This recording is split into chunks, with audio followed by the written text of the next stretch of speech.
एक समय की बात है। एक गांव में सफेद साड़ी वाली चुड़ैल का आतंक था। चुड़ैल रात भर गांव में घूमती और गांव का जो भी आदमी उसे दिखाई देता उसे वो घायल कर देती। अरे कोई तो बचाओ, मर गया रे। एक रात हरिया अपने खेत से अपने घर लौट रहा था कि तभी अचानक उसके सामने चुड़ैल आ जाती है। अरे बाप रे, ये चुड़ैल कहाँ से आ गई? आज तो मैं गया काम से।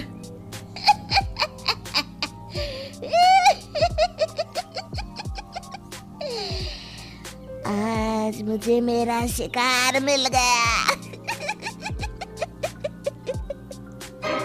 अरे चुड़ैल दीदी, मुझे छोड़ दो।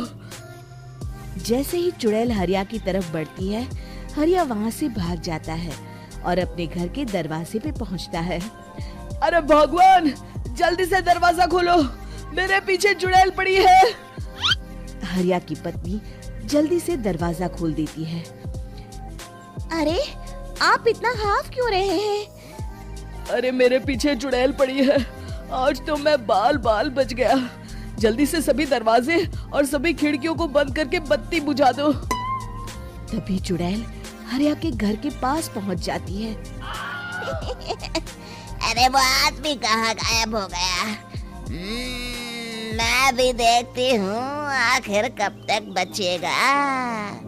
मैं अपने शिकार को इतनी आसानी से नहीं छोड़ती। इतना कहकर चुड़ैल वहाँ से चली जाती है। वहीं दूसरी तरफ हरिया और उसकी पत्नी दोनों अपने घर की खिड़की से ये सब देख रहे होते हैं। अरे बाप रे, ये तो बड़ी डरावनी चुड़ैल थी। अगले दिन ये बात आग की तरह पूरे गांव में फैल जाती है और धीरे धीरे लोग चुड़ैल के डर के मारे शाम होते ही अपने घरों से बाहर निकलना बंद कर देते हैं। कुछ दिनों के बाद भाई, मैंने तो इस चुड़ैल के डर के मारे रात को अपने खेतों को पानी देना बंद कर दिया है। कहीं मेरी फसल सूख गई तो मैं तो कहीं का नहीं रहूंगा। साहूकार का कर्जा कैसे चुकाऊंगा? अरे भाई, पूरे गांव वालों का यही हाल है। पता नहीं ये चुड़ैल हमारे गांव में कहां से आ गई। फिर एक दिन गांव के पास वाली नदी के किनारे एक बहुत बड़े तांत्रिक के आने की बात कुछ गांव वालों को पता चलती है। वो लोग जाके ये बात गांव के मुखिया को बताते हैं। मुखिया जी, नदी के किनारे एक बहुत ही पहुंचे हुए तांत्रिक बाबा आए हैं। हमें उनसे मदद मांगनी चाहिए। मैंने सुना है वो बड़े बड़े भूतों और चुड़ैलों को अपने वश में कर लेते हैं। मुखिया जी सभी गांव वालों को लेकर उस तांत्रिक के पास पहुंच जाते हैं। ओम फट स्वाहा, ओम फट स्वाहा। तभी तांत्रिक अपनी बंद आंखों को खोलकर कहता है, क्या बात है? तुम सब लोग यहाँ क्यों आए हो? मुखिया जी उस तांत्रिक को सारी बात बता देते हैं। अच्छा, तो ये बात है। और तांत्रिक अपनी आंखों को बंद कर लेता है। मैं देख रहा हूँ तुम्हारे पूर्वजों ने बहुत पाप किए थे, जिससे ये गांव अब श्रापित हो चुका है। उसी के फल स्वरूप तुम्हारे गांव में चुड़ैल आई है। ये चुड़ैल बहुत खतरनाक है, ये किसी को नहीं छोड़ेगी। हे भगवान, मर गए रे, अब क्या होगा? तभी गांव के मुखिया जी कहते हैं, बाबा, इस चुड़ैल से हम सबको बचा लीजिए। कोई तो उपाय होगा। इसका सिर्फ एक ही उपाय है। सभी गांव वालों को बारी बारी हर दिन अपनी आधी फसल उस पहाड़ी के ऊपर बनी काली गुफा में छोड़ के आनी होगी। तभी उस चुड़ैल की भूख मिटेगी और श्राप का प्रभाव खत्म हो जाएगा और तुम सब जिंदा बच जाओगे। सभी गांव वाले उस तांत्रिक की बात को मान लेते हैं और वहां से चले जाते हैं। फिर अगले दिन से रोज उस गांव के लोग बारी बारी से अपनी आधी फसल उस काली गुफा के पास जाकर रखाते। कुछ दिनों बाद हरिया की बारी आती है। बाप रे, आज तो मेरी बारी है उस काली गुफा में जाने की। क्या करूं? वो तो बड़ी खतरनाक चुड़ैल है। मेरे तो हाथ पैर कांप रहे हैं। फिर हरिया डरते डरते अनाज की बोरियां अपनी बैलगाड़ी में लाद देता है। तभी हरिया की पत्नी उससे कहती है, देखो जी, संभल के जाना और किसी भी हालत में शाम होने से पहले वापस आ जाना। उस चुड़ैल का कोई भरोसा नहीं है जी। हरिया बैलगाड़ी में बैठते हुए कहता है, भगवान, मैं क्या वापस आऊंगा? लगता है अब तो मेरी खबर ही आएगी। इतना कहकर हरिया वहां से चला जाता है। रास्ते में जंगल से गुजरते हुए हरिया की बैलगाड़ी का एक चक्का बड़े गड्ढे में फंस जाता है।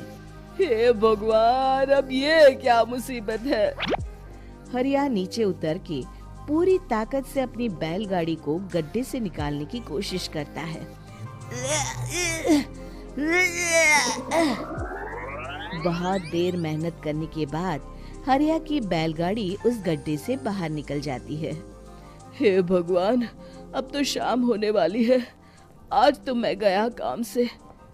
जैसे तैसे हरिया काली गुफा में पहुंच जाता है। अरे मर गया रे, यहाँ तो चारों तरफ डरावना माहौल है।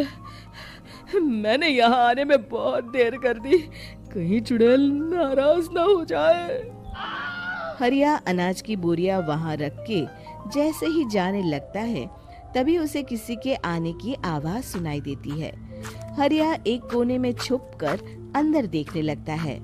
चुड़ैल वहां आती है और फिर अपने चेहरे से नकली चुड़ैल का मुखौटा निकाल देती है। हरिया ये देख के हक्का बक्का रह जाता है। तभी चुड़ैल कहती है, भैया यहाँ आना। आज तो बहुत अनाज आया है, इसे मिलाकर अब हमारे पास ढेर सारा अनाज जमा हो गया है। कल ही हम इसे शहर में बेच आएंगे और माला माल हो जाएंगे। तभी अंदर से नदी के किनारे वाला तांत्रिक बाहर आता है। अरे, ये तो तांत्रिक बाबा है। हाँ, अब तो हम दोनों की जिंदगी मजे में कटेगी। गांव वालों को बेवकूफ बनाना इतना भी मुश्किल नहीं था। लोग तो तुम्हें सच में असली चुड़ैल समझते हैं। हाँ, तुमने सही कहा। अब ये गांव वाले चुड़ैल के डर से जिंदगी भर इस काली गुफा में अनाज पहुंचाते रहेंगे।